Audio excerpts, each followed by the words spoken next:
Bonjour, je vais vous présenter le logiciel de calcul formel XCAS pour le calcul de l'algèbre linéaire, le calcul de base. Alors, on va commencer avec les vecteurs. Donc, je définis un vecteur que j'appelle U. Donc, la syntaxe, ici, U c'est le nom de l'objet, 2 points égales, c'est pour l'affectation. Crochet pour les vecteurs, et le séparateur entre les nombres, c'est les virgules. Alors ici, un vecteur U, 2, 3, 5. Ensuite, un vecteur V, 4, 7, 11. Et un vecteur W, 1, 2, 3. Alors, les opérations qu'on peut faire sur les vecteurs. Première opération, on peut transposer un vecteur, c'est-à-dire transformer un vecteur ligne en un vecteur colonne. Donc ici, le vecteur U, qui était 2, 3, 5 en ligne, est devenu 2, 3, 5 en colonne. Ensuite, on peut additionner des vecteurs entre eux. Donc je peux nommer un vecteur S comme étant la somme entre U et V. Et effectivement, 2 plus 4, ça fait 6, 3 plus 7, ça fait 10, et 5 plus 11, ça fait 16. Donc j'ai obtenu ce vecteur. Je peux aussi multiplier un vecteur par un nombre. Donc par exemple, le vecteur M, je vais dire que c'est 3 fois le vecteur W. Donc en effet, 3 fois 3, 3 fois 2, 6, et 3 fois 3, 9. Je peux, naturellement, combiner les deux opérations. Donc je multiplie le premier vecteur par 2, et je multiplie le deuxième vecteur par moins 7. Et j'obtiens le vecteur suivant.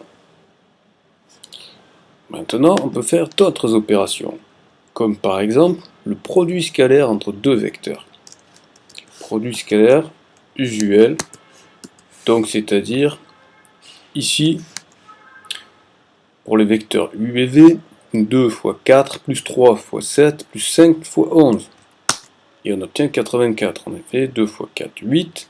3 fois 7, 21. 8 et 21, 29. 5 fois 11, 55. 29 et 55, ça nous fait bien 84. Je peux également faire le produit vectoriel. Donc je vais appeler Z le produit vectoriel entre U et V. Et j'obtiens un vecteur. Un vecteur qui doit être orthogonal à U et V, ce qu'on va vérifier en faisant le produit scalaire. Donc Z scalaire avec U, j'obtiens 0. Z scalaire avec V, j'obtiens également 0, donc j'ai bien obtenu un vecteur qui était orthogonal. Alors ensuite, maintenant qu'on a plusieurs vecteurs, on peut construire des matrices en faisant une concaténation verticale, c'est-à-dire en empilant les vecteurs lignes les uns sur les autres. Donc, grâce à la commande stack, je vais définir une matrice de cette façon-là, en prenant par exemple UVW. Donc j'obtiens cette matrice-là, qui est une matrice 3-3. Donc ici, je peux calculer son déterminant. Ici, son déterminant, il vaut 0. Je peux prendre un autre vecteur, je vais appeler R.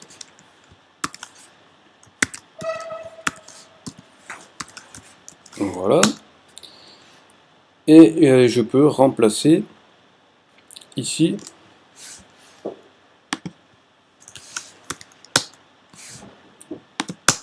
et voir que j'obtiens un déterminant cette fois non nul.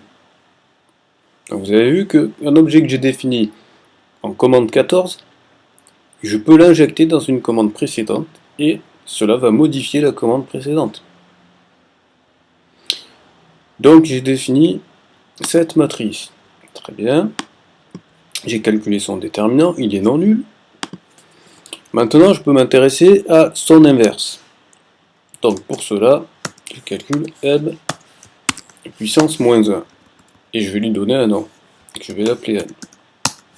De cette façon-là, je vais pouvoir vérifier que j'ai bien affaire à l'inverse. Donc quand je vais multiplier ces deux matrices, normalement, je dois obtenir la matrice identité. Ce qui me prouvera bien que j'ai bien calculé l'inverse. Donc je fais le produit entre la matrice N et la matrice N. Et j'obtiens exactement la matrice identité. De la même manière, si je fais le produit dans l'autre sens, la matrice N par la matrice N, j'obtiens également la matrice identité. Ce qui me garantit bien que la matrice qui est donnée ici est bien l'inverse de ma matrice M. Maintenant que j'ai calculé l'inverse, je peux m'intéresser au polynôme caractéristique de ma matrice M. Et donc pour cela, il suffit de taper la commande char poly comme caractéristique polynomiale en anglais dans le texte, et je précise la variable que je veux pour mon polynôme. Là j'ai mis grand X, mais je pourrais mettre Y si j'en avais envie. C'est-à-dire c'est ce que je vais faire immédiatement. Et je pourrais mettre lambda si j'en avais envie. Bon, sauf que le lambda ça fait trop long, donc il prend que la première lettre. Et si je mets un L majuscule, il peut mettre le L majuscule. Et si je mets un T majuscule, il peut mettre le T majuscule, un T minuscule, bref, on peut mettre exactement ce qu'on veut. Voilà, maintenant je peux lui demander de calculer les valeurs propres. En anglais, eigenvalues. Donc la commande eigenvals me donne directement les valeurs propres. Et là, attention, warning, hein, il me précise que ceux-ci sont des valeurs approchées. Et oui, parce que ce polynôme ne doit pas avoir de racine. C'est un polynôme du troisième degré. Les polynômes du troisième degré ont parfois des racines assez complexes. Non pas un nombre complexe, mais avec plein de radicaux. Donc du coup, il m'a donné une solution numérique. Voilà pour ça. Et je peux demander également les vecteurs propres. Et voilà les vecteurs propres. Et on peut faire exactement la même chose avec sa matrice inverse.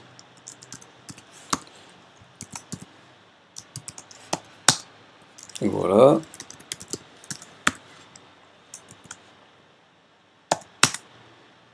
Oui, j'ai oublié de préciser ici vecteur, attention. Voilà qui est mieux. Donc là, ça me donne la base des vecteurs propres. Hein. Première colonne, premier vecteur propre, deuxième colonne, deuxième vecteur propre, et troisième colonne, troisième vecteur propre associé à chacune des valeurs propres. Donc voilà pour ça. Et enfin, pour terminer, je peux faire donc l'addition entre les matrices. Voilà, comme ceci. Je peux faire le produit, on l'a vu. Je peux faire la transposée des matrices. Donc là, je vais transposer carrément la somme. Comme ça, on l'aura sous les yeux. Voilà. Et je peux également concaténer horizontalement les matrices. C'est-à-dire les mettre, construire une nouvelle matrice qui sera constituée. Donc là, on avait deux matrices, 3, 3. Et donc la concaténation va nous donner une matrice qui aura 3 lignes mais 6 colonnes. Voilà, comme ceci. Donc voici les opérations de base en algèbre linéaire grâce au logiciel de calcul formel XCAS.